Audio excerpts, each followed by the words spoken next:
First of all, welcome to all of you that if you are first time to this webinar, let me quickly introduce this webinar series. So it's a Digital Earth's webinar series on the high resolution land model and the land atmosphere coupling. So we have this webinar series start from this month will be bi-monthly. So the next time will be in June and then August and so on. So these are WCRP Digital Earth Lighthouse activities is focused to advance the exploration and the development of the high resolution land model and land atmosphere coupling. So we try to emphasize the significance of these collaborative efforts or knowledge exchanging, and of course, the integration of land service process in kilometer scale global climate models. So we have this webinar, this will be our third time of webinar, and start from this month that people can register on WCRP's website, then you will receive a Zoom link and so on. And today is our honor to have Dr. Yifan Zhang to give us a webinar today. So let me quickly introduce Yifan. So Yifan right now, he's a project scientist at NCAR, Boulder. Previously, he got his PhD from University of Washington, and with the dissertation title of Better Understanding Human Impacts on River Thermal Regions Under Climate Change. And he obtained his PhD in 2020, June.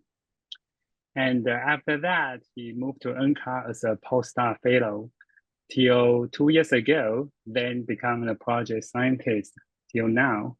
And over there, try to develop land model, of course. And then today, he will help to present his focus on towards more actionable climate modeling, and specifically try to talk about optimizing land parameters in KM scale regional climate models.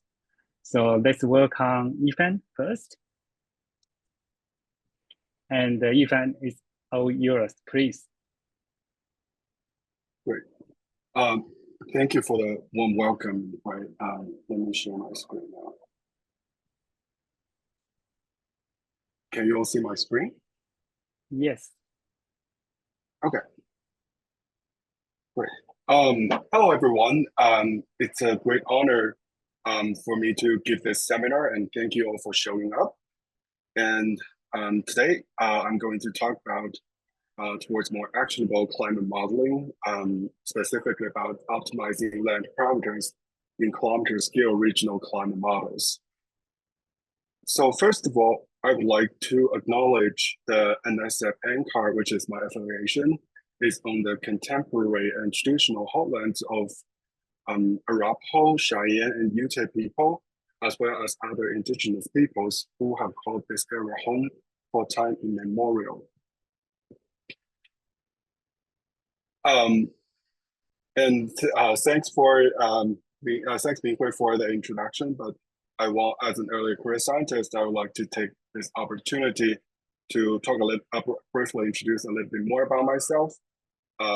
So I am a socially aware computational hydrologist, and my expertise lies in developing and improving large-scale land surface and hydrologic models, as well as coupled land and atmospheric models. I am also interested in how human activities, especially dam operations, affect freshwater systems. I like numeric models, but I also care a lot about how they impact water-related sectors. For example, I lead a collaboration with fish biologists to study how does the reservoir dynamics affect aquatic ecosystems. I also participated in an interdisciplinary collaboration with electric power experts to examine the climate change affects the capacity expansion decisions in the southeastern United States. So I would like to start today's talk with this map from the New York Times. It shows the major climate risks that the global communities are facing, including the flooding, heat stress, water stress, etc. And this type of analysis is mainly based on the model output from the global climate models, which we call GCMs. However, we know that the spatial resolutions for majority of GCMs, which I wouldn't say all GCMs, are generally too coarse to address more localized challenges. So to provide a high resolution and more localized climate information, the global communities have turned to the regional climate models. And you can see the left map shows one of the most important efforts in the regional climate community, which is the Coordinated Regional Climate Downscaling Experiment, or CORDEX. It pretty much covered major continents and provide high-resolution climate information. And this current spatial resolutions for CORDEX ranges from several kilometers to 50 kilometers. And the right map shows one of the outstanding examples, which is lit here in house by NCAR. It's an effort to generate the high resolution climate information for majority of North America. And it's a 4-kilometer resolution regional climate model that covers the continental US, part of Canada and Mexico. It's recently published, so please take a look if you are interested. So over the decades, many progresses have been made to improve the parameterization in the atmospheric model, which greatly improves models' fidelity and robustness.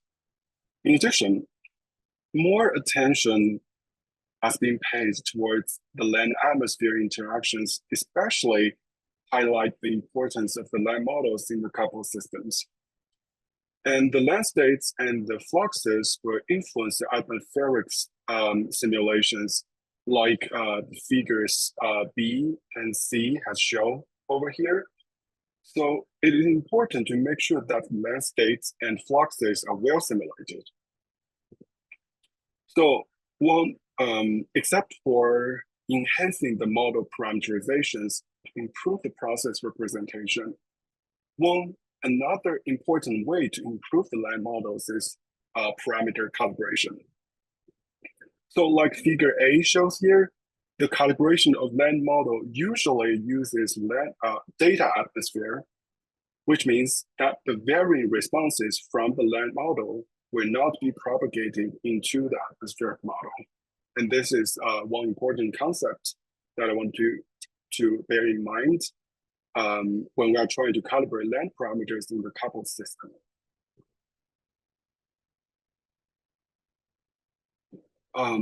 So the model calibration, this technique, has been widely used in land surface and hydrology communities since the late 20th century. The algorithms have been upgraded to allow more efficient and effective calibrations. And over the recent decade, machine learning-based optimization algorithms has been developed and applied in hydrologic applications. And but with the land surface model get more and more complex, and the models are going to higher and higher resolution as we focus on this series of seminars, kilometer scale modeling. The calibration of the land models face three major challenges. So the challenge one is the complex land surface processes. But I want to say it's very exciting to see that the more sophisticated land processes are starting to be represented in the land surface model, which actually enhances its capability in modeling and predicting climate risks and high impact events. But this sophisticated model development introduces many more model parameters, which makes it hard to identify the sensitive parameters to calibrate. And at the same time, the numerical models are moving towards high spatial resolutions because it can generally improve many process representations. For example, the right plot shows the precipitation simulation over different resolutions. And you can see the 4-kilometer resolution model more realistically represent the spatial distribution of the precipitation compared to the coarse models and better match the observations. And this closer to the observation actually can help us get more trust from the end users. However, it is much more expensive to tune the high resolution models. Even though we do have a stronger computing power right now compared to decades ago, but we do have to pay attention to the carbon emission from those very expensive numerical ones and the high performance computing. So the last challenge I want to mention is how will the calibrated parameters in the uncoupled land model perform in the coupled model?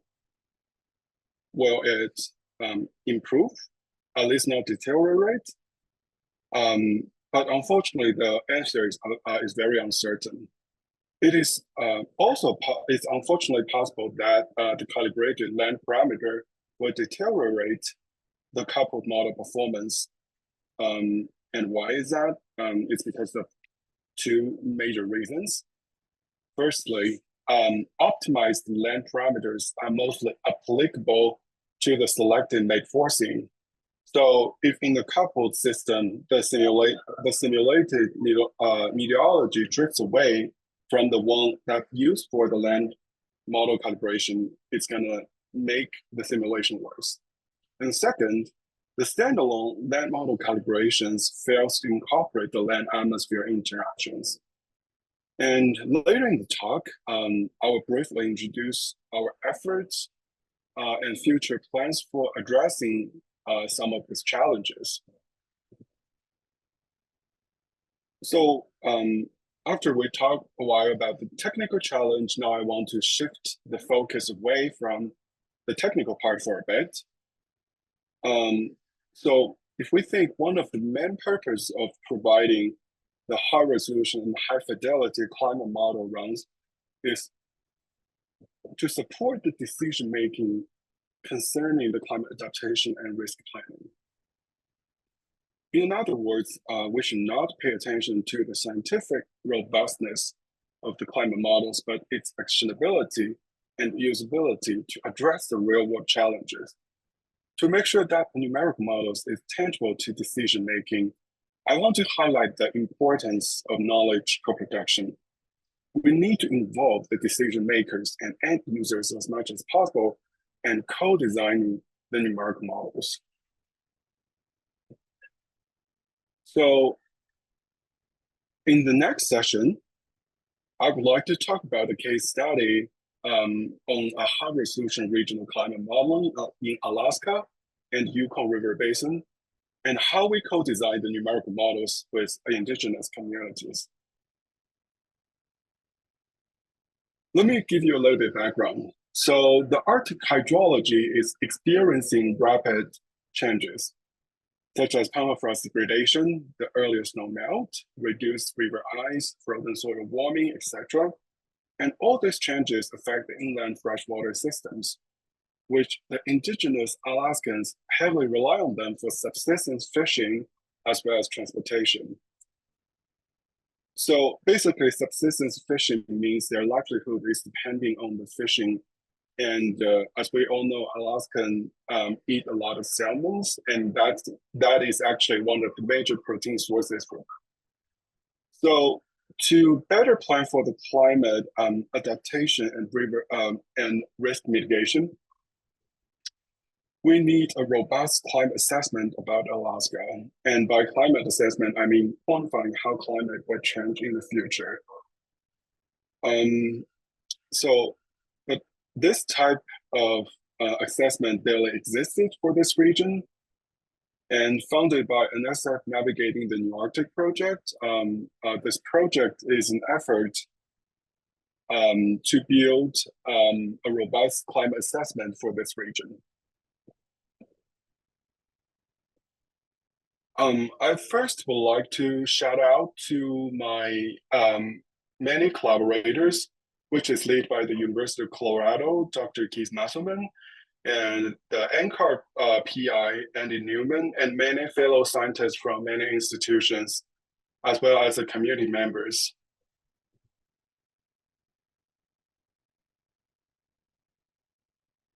So,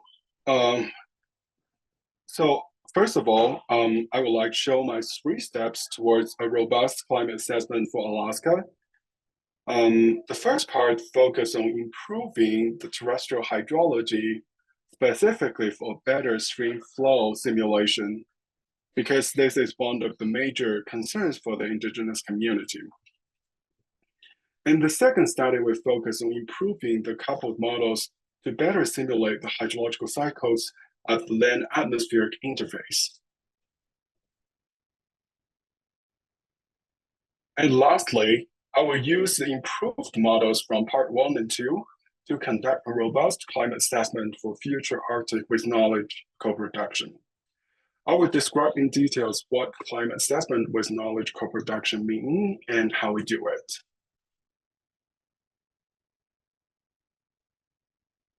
So in the first part, we use the state of the science land surface model, the community terrestrial system model, we call it CTSM, to study the Arctic hydrology.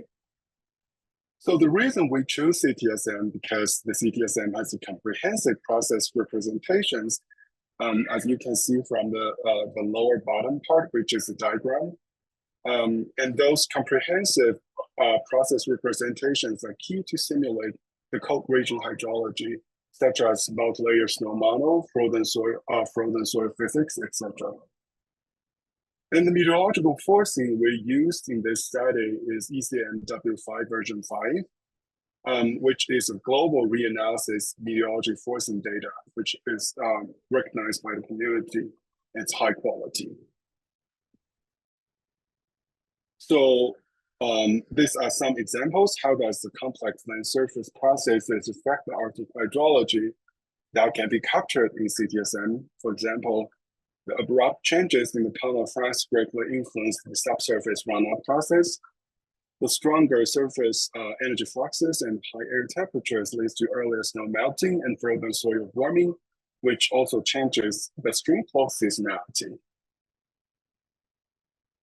This is a map of our study domain. It shows it covers the entire Alaska and Yukon River Basin. This map shows that also shows the major river basins that have the river flow observation that will be used to evaluate our model performance. So in this study, to improve the stream flow simulation as well as snow, which we don't explicitly show in this presentation, we calibrated the model parameters in CTSM. So for those who are not very familiar with model calibration, it is a practice that we usually use. We set and modify the model parameters.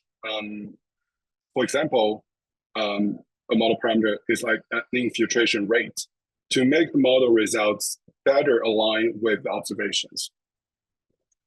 And why do we do that? So for example, if there's like 2 models available for you to select from, denoting as the orange and the blue lines in the right plots, the red thick line is observations. If you are a water manager, which model will you trust more?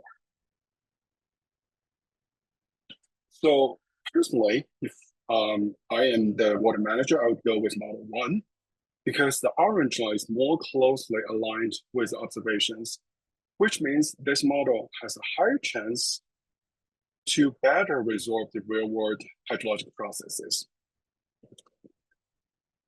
However, as we mentioned before, it is quite challenging to calibrate the parameters for the high-resolution complex land surface model in this case. So because CTSM has hundreds of parameters, it's actually over 200, and it is unnecessary and impossible to calibrate all of the parameters. It is also hard to identify the sensitive parameters, so it is hard to know which ones to tune. And our special resolution for this study is 4 kilometers. So we have over 200,000 grid cells. It is very expensive to tune for the entire domain, and it would take months or even years to tune the parameters if we do the whole list of parameters for the entire static domain.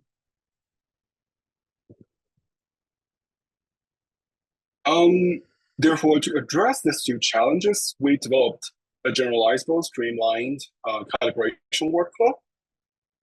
It generally including 3 steps. The first one is sensitive parameter selection. It is a statistically based method that identifies the most sensitive parameters. It narrows the number of parameters to only 7% of the entire parameter list. And the second step is a machine learning-based optimization for selected basins. This machine learning method is called adaptive surrogate modeling-based optimization, which is a computationally efficient method. In addition, we selected represented river basins to calibrate, which only occupies 2% of this entire static domain. Finally, we extrapolate the calibrated parameters for represented basins to the entire domain. And you may wonder how this workflow performs given the workload is reduced so much. Are we sacrificing the model performances? So we ran historical simulations with the calibration parameters with which we were able to evaluate the out-of-sample basins. So out-of-sample basin means that they are not the basin that we calibrate on. So if I may draw your attention to the Yukon River P at Pilot Station, short for Yukon P. This is the largest USGS, US Geological Survey flow gauges in Alaska. And the larger Klein-Gupta efficiency, KGE, denotes a better model performance.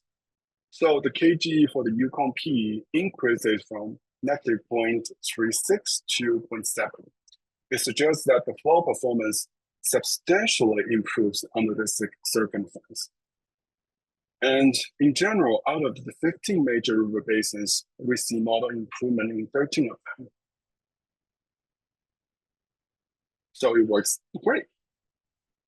And this generalizable calibration workflow has been used in other regional applications, such as the Klamath River Basin in California and Oregon, as well as the Upper Colorado River Basin. So after we're done with the uncoupled model calibration, our next challenge is to actually inject the calibrated land parameters into the coupled models. And let's finger crossed that we will get a good performance in the coupled model. So in this study, the atmospheric model we use is the Weather Research and Forecast Report WRF for short. Here, WRF is dynamically coupled with CTSM. So remember, in study 1, we calibrated the CTSM parameters to improve the river simulations. Can we use the calibrated parameters directly in the WRF and CTSM model? Will this give us good result? Okay, I cannot see you guys, but maybe think a little bit. Okay, I see there's a.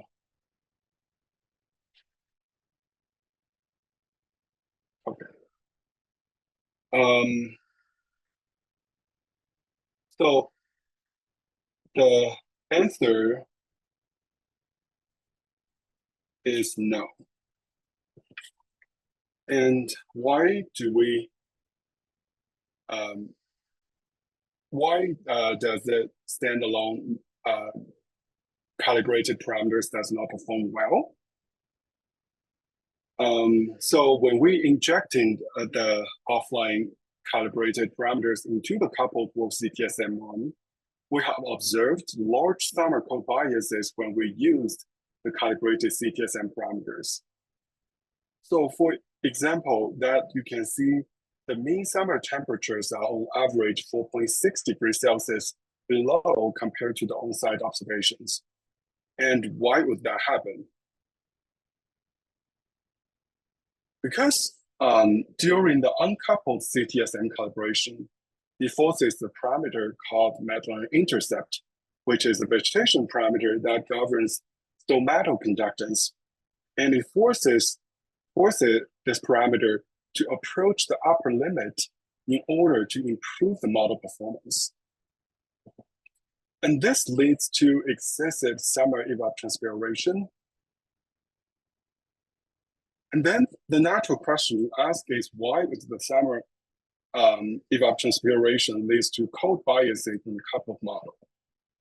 Why isn't this an issue for the uncoupled CTSM calibration? So it turns out that in the coupled dwarf CTSM simulation, the excessive summer evapotranspiration will lead to the cloud formation, then reduce solar radiation, and eventually leads to the decreased surface temperatures. But why isn't this an issue for the uncoupled CTSM calibration? So even though the high Medline intercept still leads to excessive evapotranspiration, this excessive evapotranspiration will not lead to the cloud formation nor the reduced solar radiation because it is an uncoupled model. And what happens in the atmosphere that is not modeled in the uncoupled CTSM? So to summarize, this example actually shows the parameters that work well in the uncoupled CTSM might not work well in the dwarf CTSM.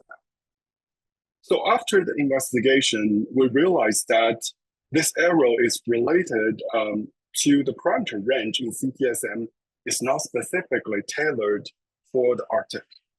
The parameter range for Medline intercept was originally established by experts for global scale studies, and they are too large for the Arctic.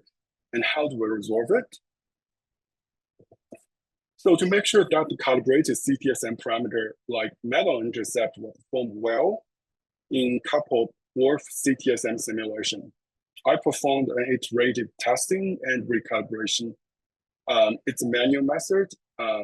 And how does this work is I first calibrate the parameters in the uncoupled CTSM, and then use the parameter to run coupled dwarf CTSM first as a coarser spatial resolution and for a shorter period of time.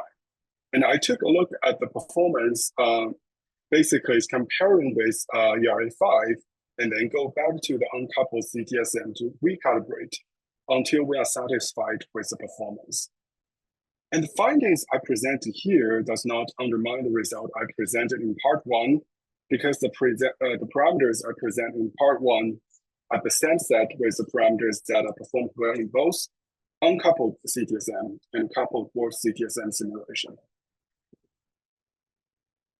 So for the coupled land atmospheric modeling, it is challenging to simulate the hydroclimate and terrestrial hydrology, especially stream flow, correctly at the same time. So to check how the model works, we conducted a comprehensive evaluations for 5 variables against multiple observational data sets, including precipitation, 2-meter air temperature, evaporation precipitation ratio, snowfall fraction, as well as stream flow. And here, for the sake of time, I will present 2 representative variables, precipitation and stream flow. So first, this is the result for the precipitation. I compared the precipitation against the PNW and AMET, which is a graded interpolation from observations. And you can see the distribution of bias for winter and summer seasons for the entire study domain are clustered around 0. And this suggesting that we accurately captures the quantity of the precipitation. And this also suggests that our model provides a relatively good hydroclimate simulations. Second, here is the evaluation for the stream flow. So we evaluated the stream flow simulation against USGS observations, as well as the uncoupled CTSM calibration results. The KGE for the flow simulation in the coupled dwarf CTSM and uncoupled CTSM are very similar. This is a very exciting result because usually coupled dwarf CTSM will decrease the performance for the terrestrial hydrology because it needs to balance terrestrial hydrology performance and hydroclimate. But here we see that the coupled model does not sacrifice the performance for terrestrial hydrology while providing a great hydroclimate simulations. So at this point, we have good models with a proper set of parameters. As we talked in the beginning, we are not only satisfied with a scientifically good climate assessment. A key question here would be, how is this climate assessment better serve the needs of the local communities? In the following section, we will show our efforts of, about how to reflect the community priorities in the numerical models. Okay, I see Omar raise hand. How are we going to do this? Are we taking questions now, or we save it to the end? I think we should stay to the end. Okay. Yeah. Omar, can you maybe wait until the end?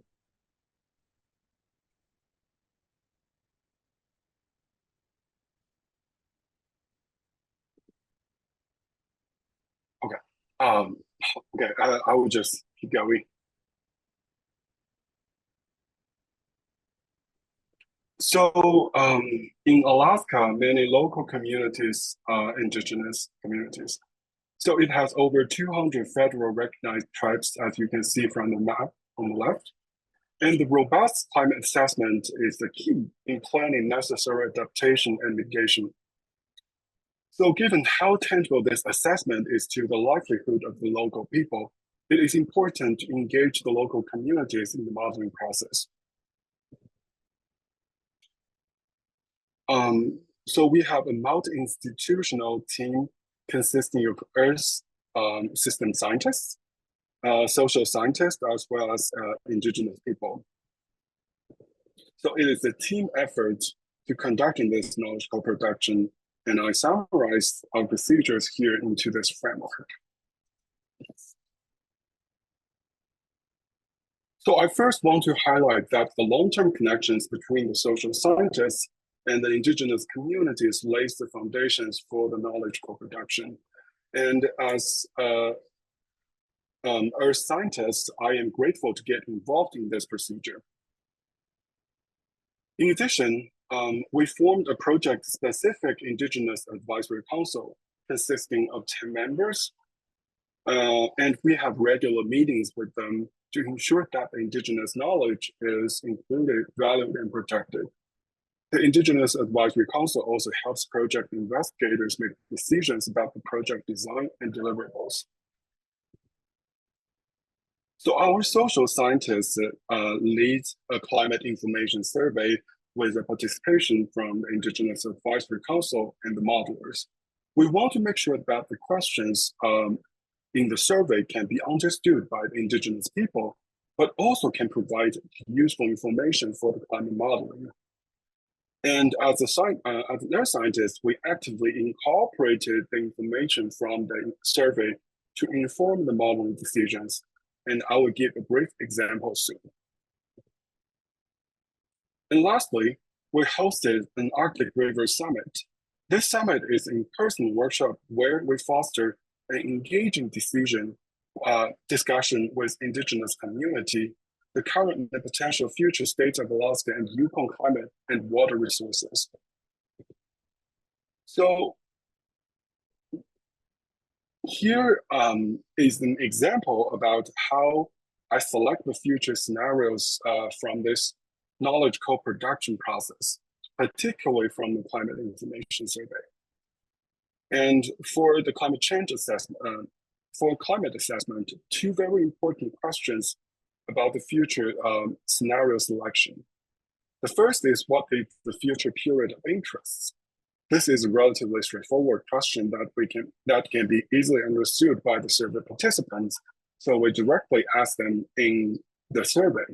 And the highest vote is about 10 to 20 years from now.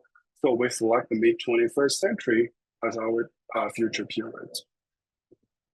However, the second question about the GCM selection is about GCM selection, which is not directly straightforward and would need the domain knowledge and expertise to understand. So instead of directly asking them the question in the survey, we ask what their events of concerns are, and we select this question. And we select the corresponding meteorological forcing, meteorological variable based on it, and then we conducted a quality control and make the final selections of the GCMs.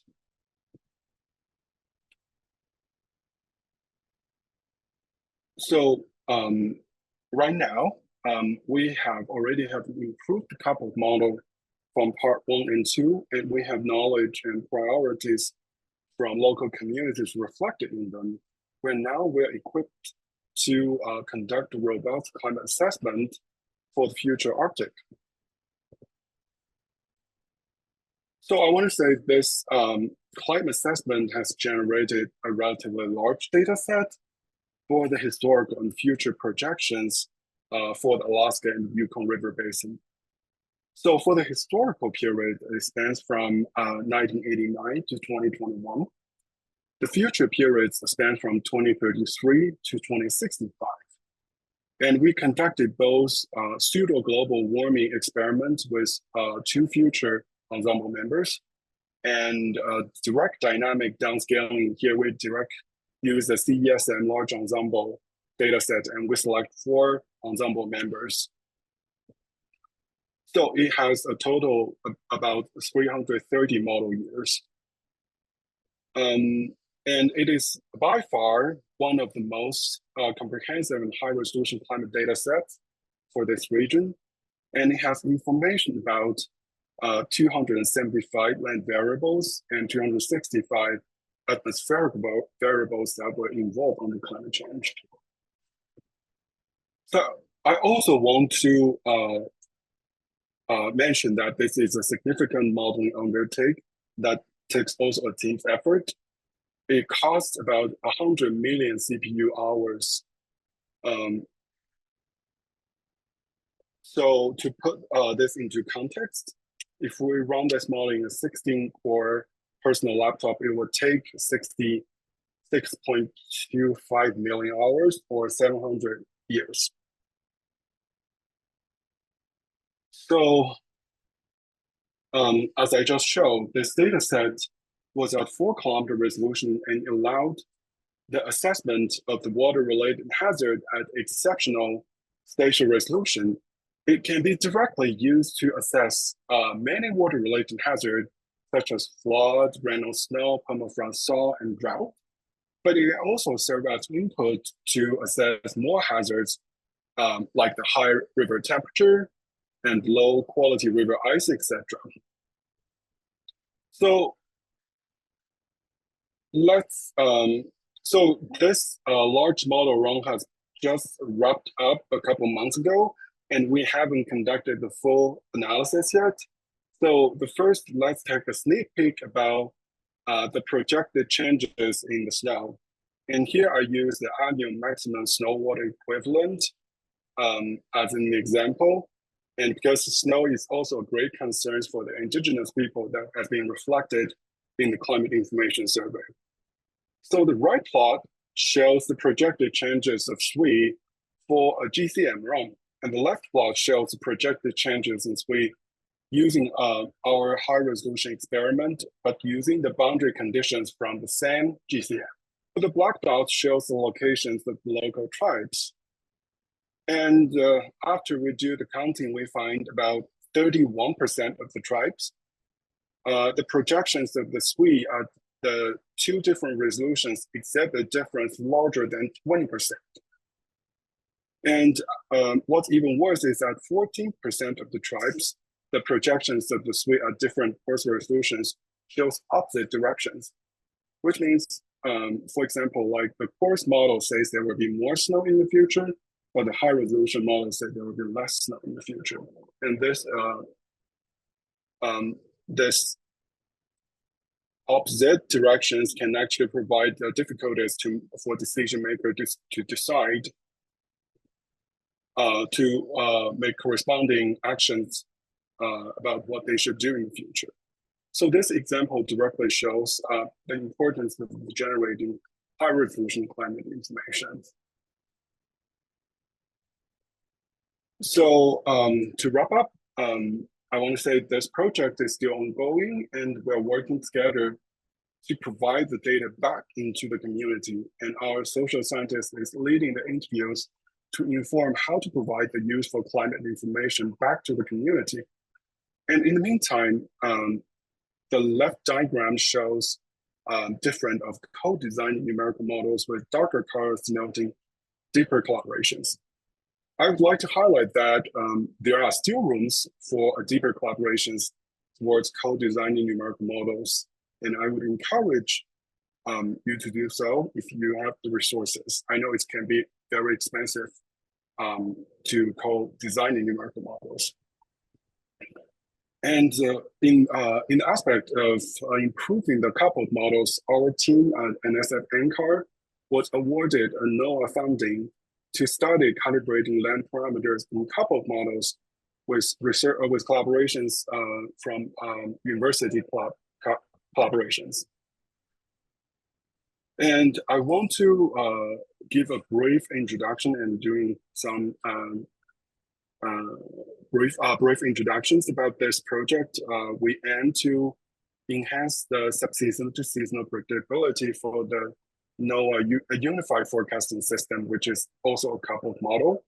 We will focus on a different land model, NOAA MP, which is going to serve as the land component in the UFS system.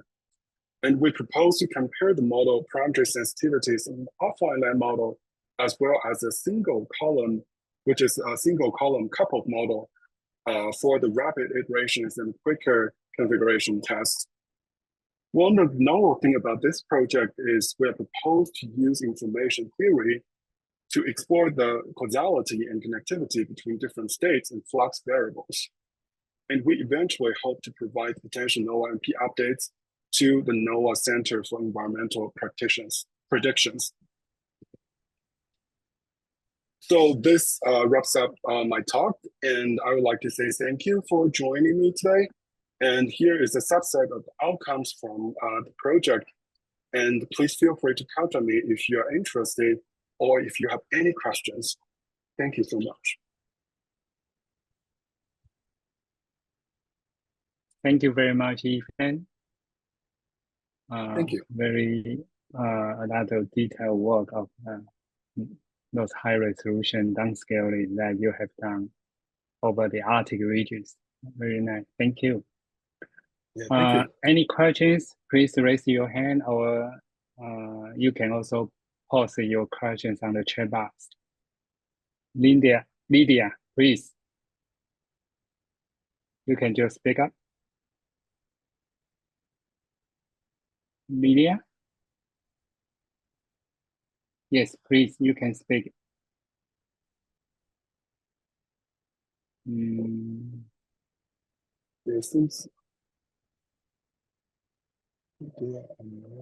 I just allowed her to speak. I'm not quite sure why we cannot hear her. I gave her permission to speak. Okay, please.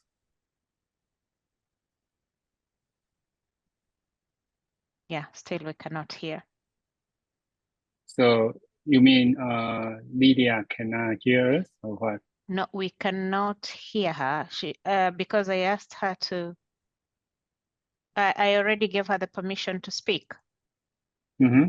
But yeah. But okay. Looks like she's muted, so we cannot hear if she's talking. Oops. Lydia, if you can hear Let me us, ask to unmute, maybe. yeah, please unmute yourself.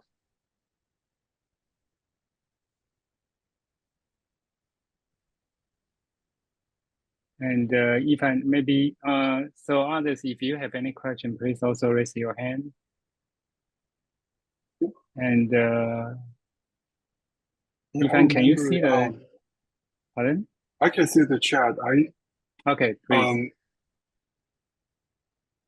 So I can see the comments from Shab. I think that's the first Shabe. It says Yes. no model, both are not calibrated well. I'm not Yeah, quite. that's in the, yeah, because in the beginning, when you ask whether which model are calibrated, and then kind of response over here. Yeah, Shab, I guess we can let Shabe ask question first. Yes, yeah, Shabe, please speak. Yeah, thanks a lot. I mean, that comment was just, I mean, I thought you were asking us that which model calibration is good, and I thought I should model is well calibrated. But my question is more related towards the pseudo climate dynamical downscaling methods. Yep. There are multiple ways of doing that. Yes. I just want to know, I mean, if you would like to shed some light on how this has been achieved, what variables were perturbed, and what strategy you adapted for the pseudo climate. And a certain community like the dynamical downscaling community doesn't like pseudo climate downscalings. What do you say about that? I mean, they always go for the typical scenario, like they downscale historical simulations, and then the downscale future simulations and bias correction and these kind of things. So how would you just say something about it? So thanks. Yeah, definitely. Sabe, thank you for this question. So for the pseudo global, so the reason why we designed, so it's a kind of complicated story, because we know it's very expensive to do this type of, it is very expensive to do the high resolution futures simulations. And we were, in this project, we were only budgeted to do 2 future scenarios. And we want to make sure that the scenario is easy to interpret. So that's the reason, and we are going for this storyline type of analysis. So that's why we do select the pseudo global warming scenario. But later, because of NCAR is launching new supercomputers, we were awarded more computation power. So that's why we also do the direct dynamic downscaling for the 4 CESM ensemble members in this case. And as well as the pseudo global warming method, we pretty much use the same like methods as the CONUS 404. So if you are like interested in this method, please. So I'm happy to share the method with you later. Sure. I mean, I'm very much interested in that. So please. Yeah. Okay. Yeah. Yeah. Let me take a note. Okay. Or you can also email Yifan. Yeah. And, whose email is here. I will send you an email, and then we can talk. And yeah, I mean, because Okay. I also plan to have similar strategy over the Indus Basin. But yeah, I mean, I have to weigh up things quite precisely. So it's better I talk to you about this. Thanks a lot. Great. Yes, great. Yeah.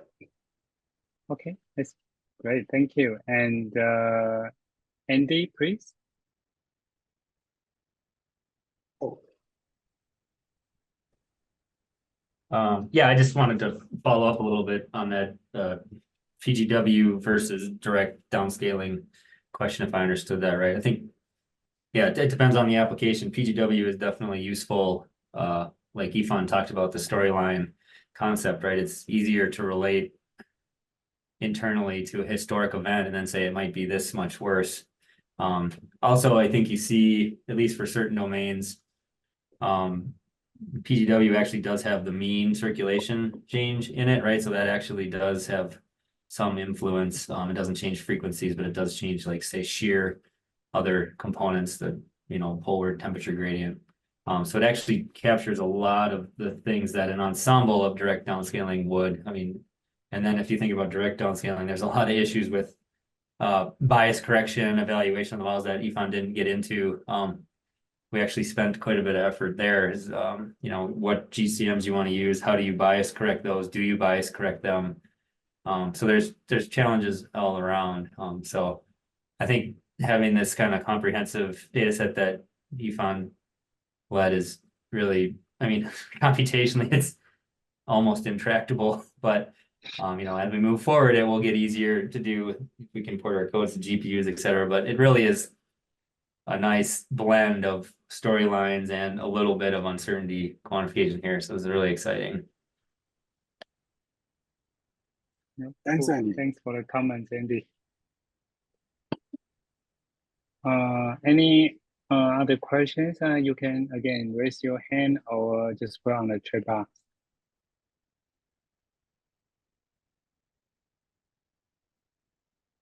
Yeah, thanks, Andy, for And helping answer the questions in the chat. Yeah, I yes, figured. I saw. Yeah, Andy has think response some question. I think, Yifan, you have a question on data sets on the chart. Oh, Which one? Asked, how readily available are the high resolution data sets for researchers to access and utilize in addressing climate change challenges? Yeah, so I think Andy answered part of it, and we recently just published the PGW runs and historical runs of the data sets.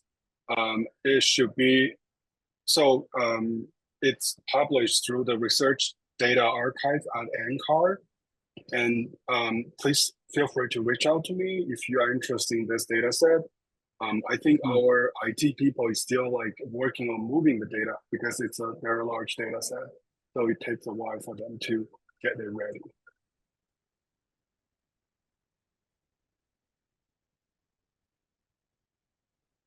Yes, yes, Andy, make it. Yes. Yeah, Andy makes the comment. So I'm just curious, Yes. because you mentioned about you downscale like from 4 ensemble members. So Yes. since NCAR large ensemble, they are like about, if CSM2, they are 100 ensemble members. Yes. And so I'm just curious, how do you decide which 4 to use? Oh, that's a great question.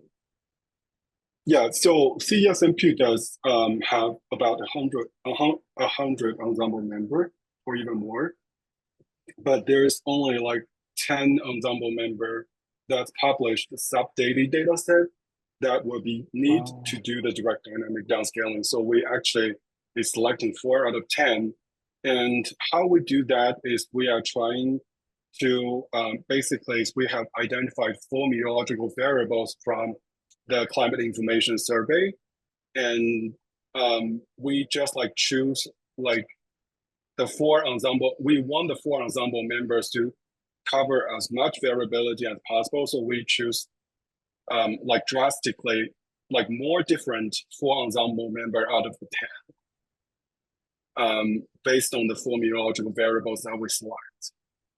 We also check like the Andy, please correct me if I'm wrong, like some ANSO metric or like climate variability metrics. Okay. Yeah. Yeah, I think Andy want to add more. Andy, please. Yeah, you're right, Yifan. It was Pacific decadal variability and then the Pacific North America oscillation.